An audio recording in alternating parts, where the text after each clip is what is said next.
teman-teman, pada video kali ini kita akan membahas materi penyajian data kelas 7, di mana tujuan pembelajarannya setelah menyaksikan video ini, peserta didik diharapkan dapat mengetahui apa itu data, mengetahui tujuan penyajian data, menyajikan data dalam bentuk tabel, diagram batang, diagram garis, dan diagram lingkaran, serta menyelesaikan masalah berkaitan dengan penyajian data. Hai, apa kabar Anis? Semoga tetap semangat ya. Kabar baik, Kak. Pastinya harus semangat dong, Kak. Kamu tahu nggak, kali ini kita akan belajar sesuatu yang menarik banget nih. Wah, kita akan belajar apa tuh, Kak? Kita akan belajar tentang cara penyajian data. Kamu penasaran nggak? Penasaran dong, Kak. Tapi sebelum itu, Kakak ingin kamu melakukan sesuatu dulu nih. Coba deh kamu keluarkan semua isi yang ada di dalam tempat pensilmu. Lalu kamu kelompokkan sesuai jenisnya dan hitung jumlahnya. Dalam tempat pensil aku terdapat beberapa jenis alat tulis. Ada pulpen, ada pensil, penggaris, tip X, rautan, dan penghapus. Pulpen ada 3, pensil ada 2, penggaris ada 1, tip X ada 1, rautan ada 1, dan penghapus ada 1. Nah, tahu nggak sih kalau tadi kamu sedang melakukan pengamatan? Pengamatan? Iya, mengamati berapa banyak jenis alat tulis yang kamu punya dan masing-masing jumlahnya. Banyaknya setiap jenis kelompok alat tulis yang kamu catat merupakan informasi yang diperoleh dari suatu pengamatan. Informasi ini bisa kita sebut sebagai data. Hah? Data? Apa itu data? Data merupakan kumpulan informasi yang diperoleh dari suatu pengamatan. Bisa berupa angka, lambang, atau keadaan objek yang sedang diamati. Data dapat kita sajikan dalam 2 bentuk, yaitu tabel dan diagram. Nah, pada diagram meliputi diagram batang, diagram garis, dan juga diagram lingkaran.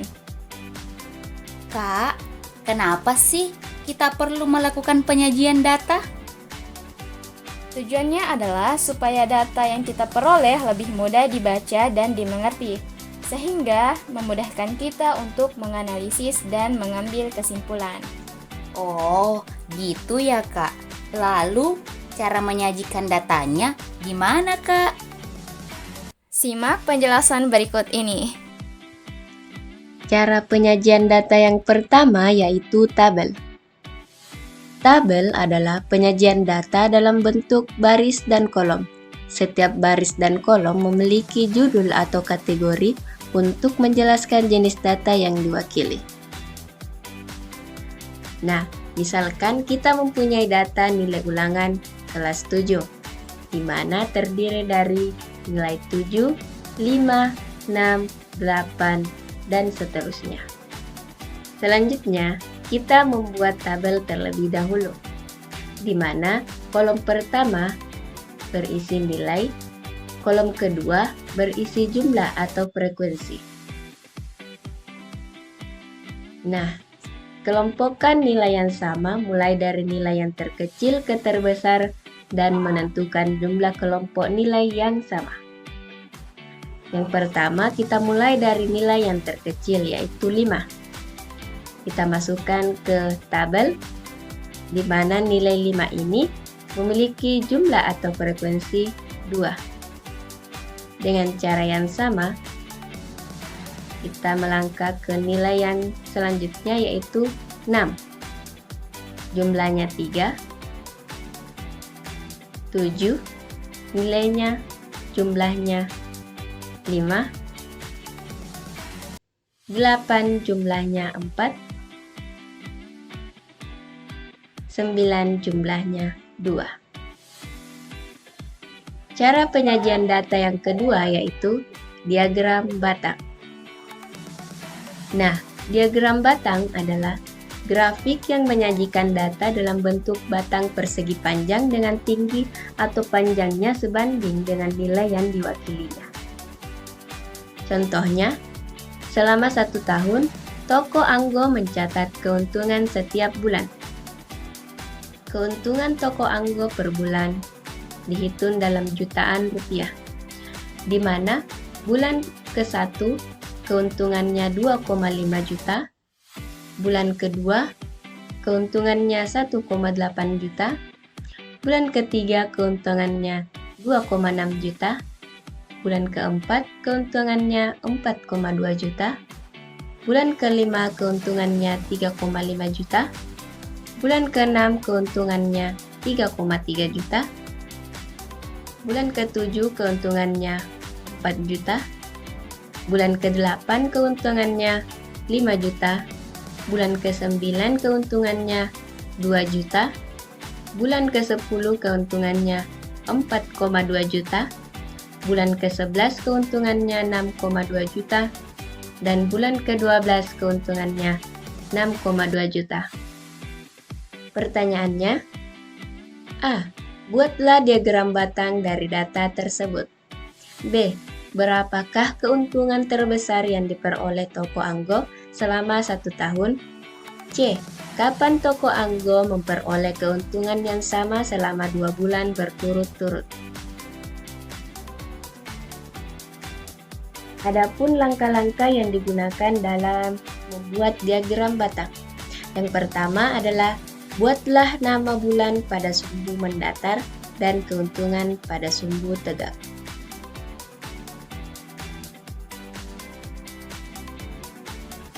Nah, yang kedua, buatlah batang pada setiap bulan setinggi keuntungan pada tabel. Di mana untuk bulan pertama, kita gambar persegi panjang dengan tingginya itu selurus dengan titik 2,5 di sumbu keuntungan. Dengan cara yang sama, kita peroleh batang setiap bulannya.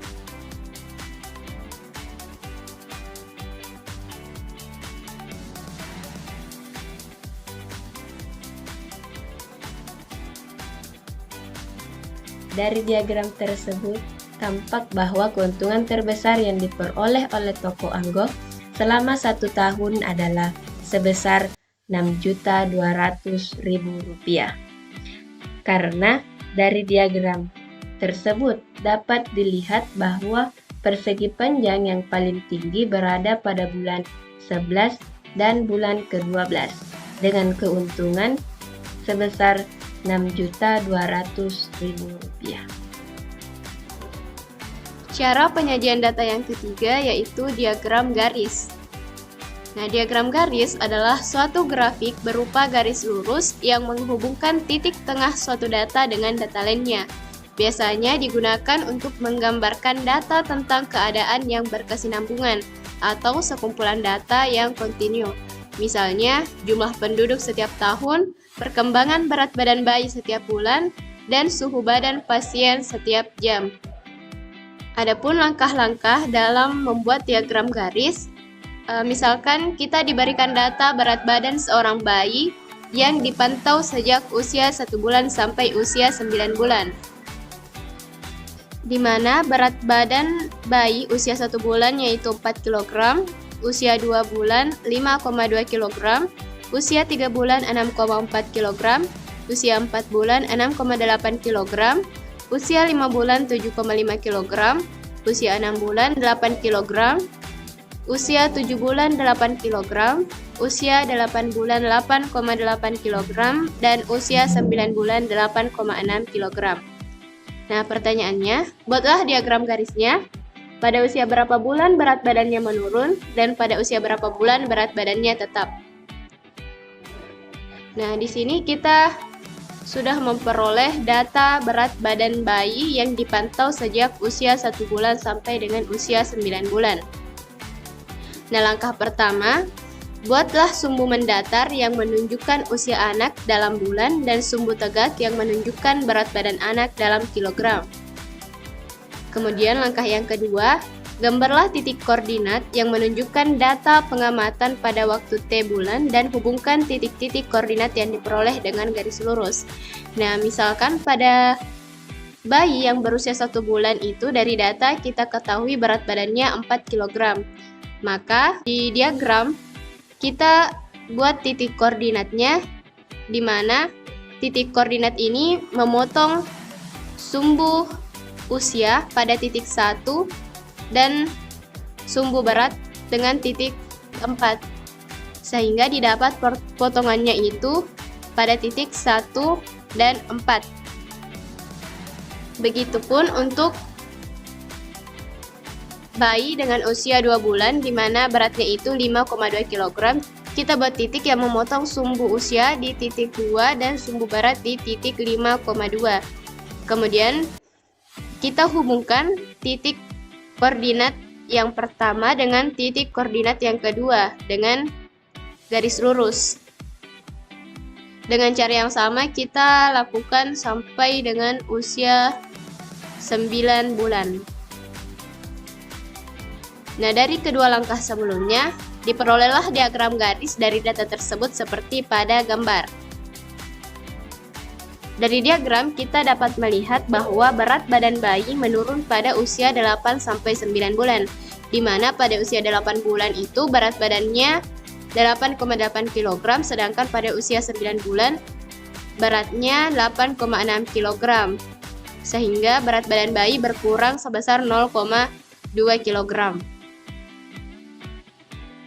Kemudian berat badan bayi tetap pada usia 6-7 bulan, di mana berat badannya itu tetap pada 8 kg.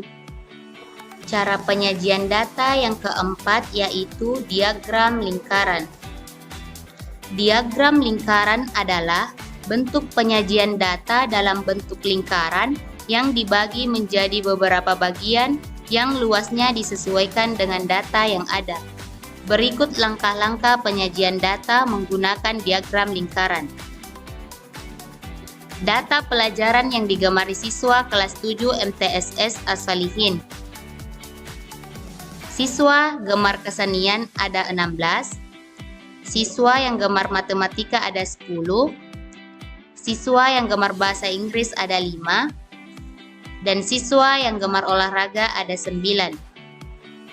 Pertanyaannya, gambarlah diagram lingkaran dari data tersebut dan berikan kesimpulan. Kita peroleh data pelajaran yang digemari siswa kelas 7 MTSS As-Shalihin. Nah, adapun langkah-langkah yang harus dilakukan untuk menyajikan data dalam bentuk diagram lingkaran yaitu langkah pertama, kita menghitung total data dari semua nilai pada tabel. Total data itu adalah jumlah dari keseluruhan siswa yang gemar mata pelajaran matematika, kesenian, bahasa Inggris, dan olahraga, yaitu 10 ditambah 16 ditambah 5 ditambah 9 sama dengan 40. Langkah kedua, menghitung besar sudut pada masing-masing bagian data dengan menggunakan rumus besar sudut sama dengan nilai data per total data dikali 360 derajat. Yang pertama, kita menentukan besar sudut siswa yang gemar matematika. Nah, karena banyak siswa yang gemar matematika ada 10, maka besar sudutnya itu sama dengan 10 per 40 dikali 360 derajat sama dengan 90 derajat. Yang kedua, kita mencari besar sudut siswa yang gemar kesenian. Karena banyak siswa yang gemar kesenian ada 16, maka besar sudutnya itu sama dengan 16 per 40 dikali 360 derajat sama dengan 144 derajat.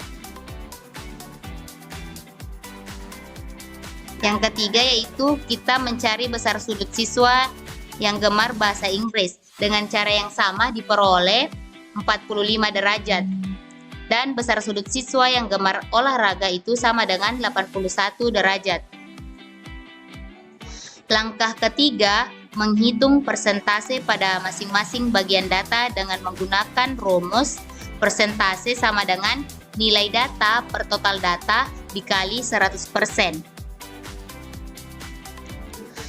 Yang pertama, kita mencari persentase siswa yang gemar matematika.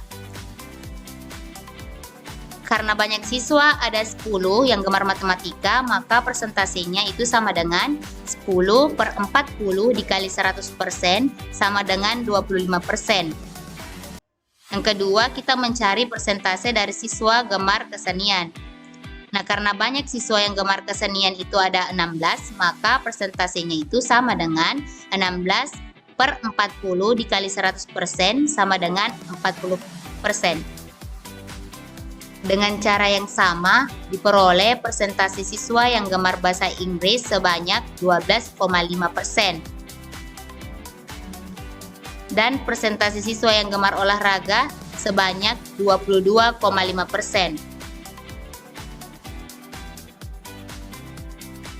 Langkah keempat, kita buat sebuah lingkaran dengan menggunakan jangka dan membagi lingkaran tersebut menjadi beberapa bagian dengan besar sudut sesuai masing-masing data.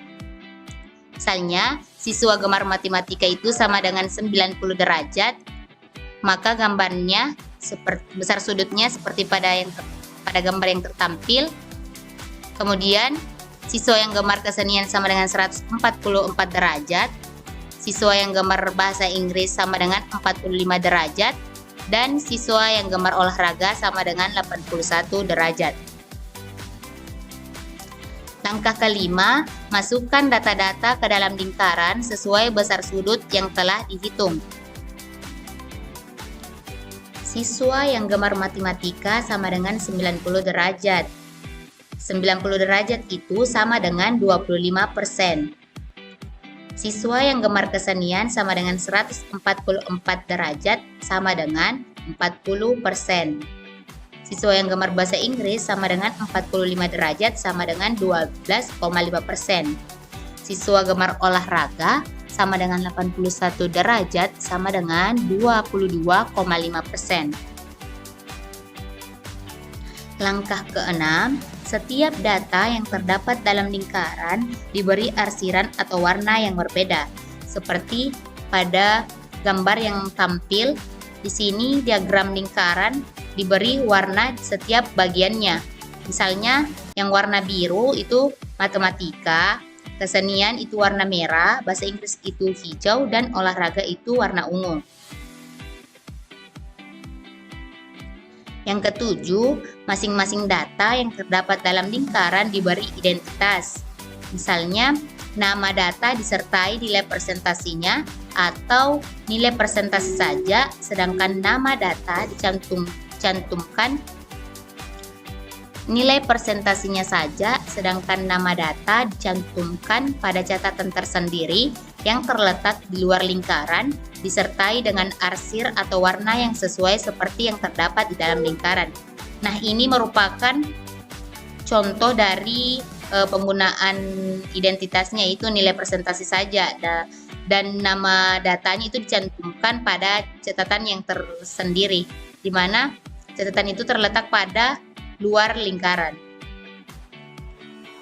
Kesimpulan, dari diagram lingkaran di samping diperoleh kesimpulan bahwa persentase siswa yang gemar matematika sebanyak 25%, siswa gemar kesenian sebanyak 40%, siswa gemar bahasa Inggris sebanyak 12,5%, dan siswa gemar olahraga sebanyak 22,5%.